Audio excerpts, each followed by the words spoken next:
দেখতে পাচ্ছেন আমি পাঙ্গাস মাছ ভর্তা বানিয়েছি। তো কীভাবে ভর্তাটা বানালাম সেটাই আপনাদেরকে দেখাবো। তো আমি প্রথমে চুলাতে প্যান বসিয়ে দিয়েছি। তা প্যানে পরিমাণ মতো তেল দিয়ে দিচ্ছি, দেখতে পাচ্ছেন।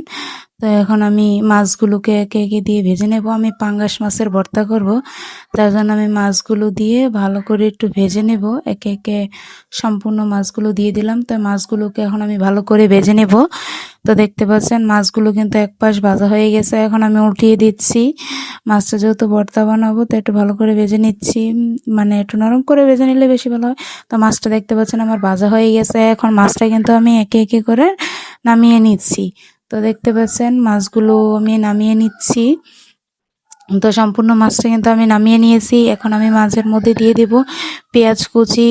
তো দেখতে পাচ্ছেন পেঁয়াজ কুচি দিয়েছেন, পেঁয়াজ কুচিটাকে আমি ভালো করে ভেজে নেব। তো দেখতে পাচ্ছেন আমি পেঁয়াজ কুচিটাকে একটু ভালো করে ভাজার জন্য নেড়ে চেড়ে দিচ্ছি, একটু ভালো করে ভেজে দেব। তো দেখতে পাচ্ছেন পেঁয়াজ কুচিটা কিন্তু ভাজা হয়ে গেছে। এর মধ্যে এখন আমি দিয়ে দিলাম গোটা আস্ত রসুন। তো রসুনগুলোকে পেঁয়াজের সাথে একটু ভেজে নেব। তো ভাজা হয়ে গেছে, এখন আমি এগুলোকে নামিয়ে নিব। তো দেখতে পাচ্ছেন পেঁয়াজ কুচি আর রসুন ভেজে নিয়েছি, এগুলোকে নামিয়ে নিয়েছি। এখন আমি শুকনো মরিচ ভালো করে একটু ভেজে নেব। শুকনো মরিচ দিয়ে ভর্তাটা করব, তার জন্য আমি শুকনো মরিচটাকে ভেজে নিচ্ছি তেলের মধ্যে। তো দেখতে পাচ্ছেন শুকনো মরিচটাকে কিন্তু আমি তেলে ভেজে নিচ্ছি। তো এভাবেই তো দেখুন তেলের মধ্যে কিন্তু একটু ভালো করে নেড়ে চেড়ে ভেজে নিতে হবে। তো আমি মরিচটা কিন্তু ভেজে নিয়েছি। তো এখন আমি মরিচটাকে গুঁড়ো করে নিচ্ছি। তো ভর্তা বানানোর এই মেশিনটাতেই আমি গুঁড়ো করে নিচ্ছি। তো দেখতে পাচ্ছেন মরিচগুলো কিন্তু ডলে গুঁড়ো করে নিচ্ছি। তো মরিচগুলো প্রায় হাদা গুঁড়ো হয়ে গেছে। এখন আমি অল্প পরিমাণে লবণ দিয়ে দিচ্ছি।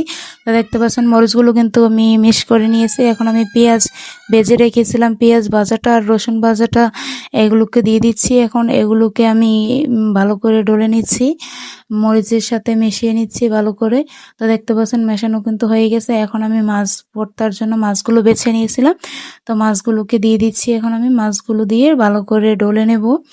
তো দেখতে পাচ্ছেন মাছগুলো কিন্তু দিয়ে দিছি, মাছগুলোকে ডলে নিচ্ছি, ভালো করে মিশিয়ে নিচ্ছি। তো মাছগুলো মেশানো শেষ, এখন আমি সরষের তেল দিয়ে ভর্তাটা কমপ্লিট করবো। তো দেখতে পাচ্ছেন সরষের তেল দিয়ে ভর্তাটাকে আমি একটু মাখিয়ে নিচ্ছি। তো এভাবে যারা পাঙ্গাস মাছ ভর্তা করে খাননি তারা অবশ্যই ট্রাই করতে পারবেন। এভাবে খেতে কিন্তু বেশ ভালো লাগে।